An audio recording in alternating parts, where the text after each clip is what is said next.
আপনারা দেখছেন যুগবীক্ষণ, যুগের সাথে মানুষের পাশে সর্বদা এগিয়ে।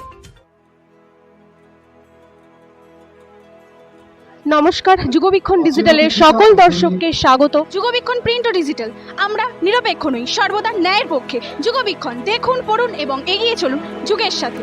এইবারের স্বাধীনতার রং কোথাও যেন ফিকে হয়ে উঠেছে। হ্যাঁ, আরজি করে ঘটা এক ভয়াবহ নির্মম ধর্ষণ হত্যাকাণ্ডের পরিপ্রেক্ষিতে আমরা উপস্থিত হয়েছি দক্ষিণ কলকাতার হাজরা। মধ্যরাতে স্বাধীনতা উদযাপনের অনুষ্ঠান চলছে এখানে। এই অনুষ্ঠানকে কেন্দ্র করে পশ্চিমবঙ্গের মাননীয় মুখ্যমন্ত্রী মমতা বন্দ্যোপাধ্যায় উপস্থিত হয়েছে। আমরা উপস্থিত হয়েছি দক্ষিণ কলকাতার জয়হিন্দ ভবনে। অগ্রণী সমাজসেবী সংগঠন বিবেকের তত্ত্বাবধানে এখানে চলছে রাখি বন্ধন উৎসব।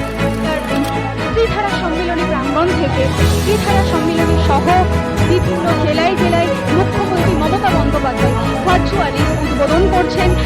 চলছে যুগবীক্ষণের দীপাবলি পরিক্রমা। এই মুহূর্তে আমরা রয়েছি রসা শক্তি সেবক সঙ্গে।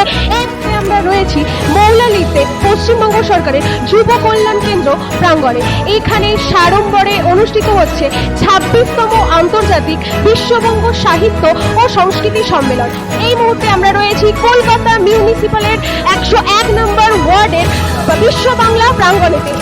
12 নম্বর ওয়ার্ডের পৌরপিতা গোপাল রায়ের তত্ত্বাবধানে অনুষ্ঠিত রক্তদান শিবির বহন করে চলেছে এক তাৎপর্যপূর্ণ দা।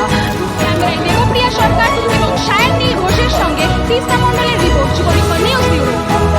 ক্যামেরায় সুরজিৎ কবিরাজের সঙ্গে তিস্তা মণ্ডলের প্রতিবেদন, যুগবীক্ষণ নিউজ ব্যুরো। সব খবরের সেরা উপস্থাপন পেতে পড়ুন যুগবীক্ষণ প্রিন্ট। চোখ রাখুন যুগবীক্ষণ ডিজিটাল লাইভ এবং ইউটিউব চ্যানেলে এবং এগিয়ে চলুন যুগের সাথে।